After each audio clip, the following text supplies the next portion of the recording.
Okay, now let's proceed to another topic, which is about balancing a chemical equation. So to accurately represent a chemical reaction, a chemical equation should not just have the correct reactants, products, and conditions of a reactions.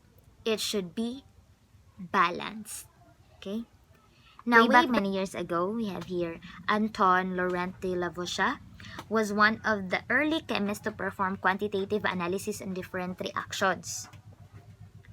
His works led him to deduce the law of conservation of mass. Take note, a balanced equation follows the law of conservation of mass.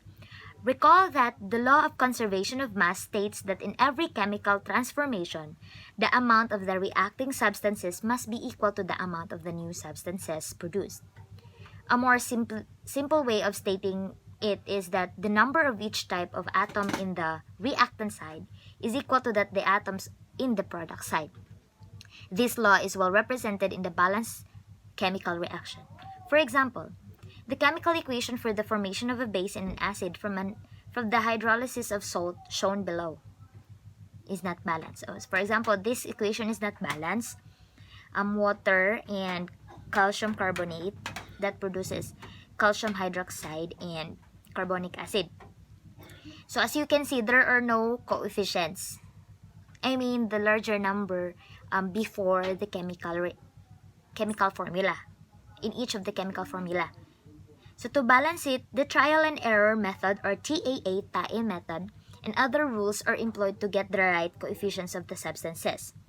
The balance equation will look like this. So we have 2 moles of water and then 1 mole of calcium carbonate, and then we have the products. We have calcium hydroxide and carbonic acids.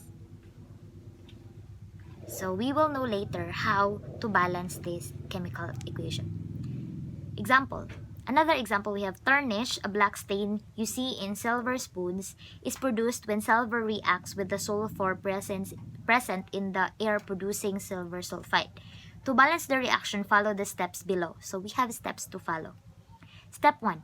Write the unbalanced chemical equation. Make sure that you have checked the correct chemical formulas and symbols.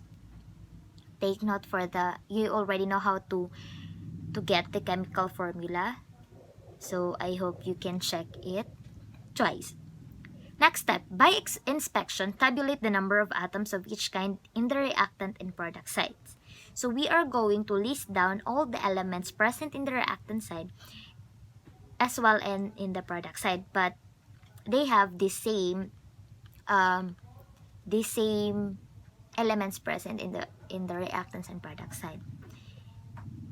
And then we are going to count the number of atoms of those elements in the reactant and in the product. As you can see, silver in the reactant side we have 1 atom, sulfur we have 1, and hydrogen we have 2. While in the product side we have silver we have 2 atoms, sulfur we have 1 atom, and hydrogen we have 2 atoms. So these numbers are based on the chemical formulas presented above. I mean presented here.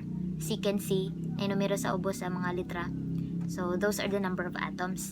Then take note that our goal is to make the number of atoms from the reactants and products become equal. As we can see, sulfur is already equal in hydrogen, while however the silver is not yet equal. Next step is to adjust the coefficient of each substance to get the equal number of each kind of atom in the reactants and in the product. You should never change subscripts in chemical formulas. Ayaw ginalabti ng nasa ubos, okay? So we are going to adjust so that we can produce 2 number of atoms in the reactants sa kanang silver. So check if the coefficients for silver and sulfur will balance the number of each atom in the reactant and the product sides. So we put 2 before the Ag, 2 moles of silver. So we are going to multiply that coefficient to its subscript, which is 1. So we already have 2 number of atoms of silver.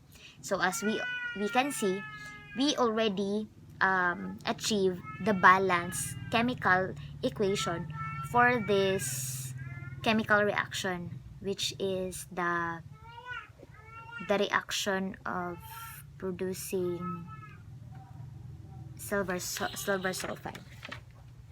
That's it.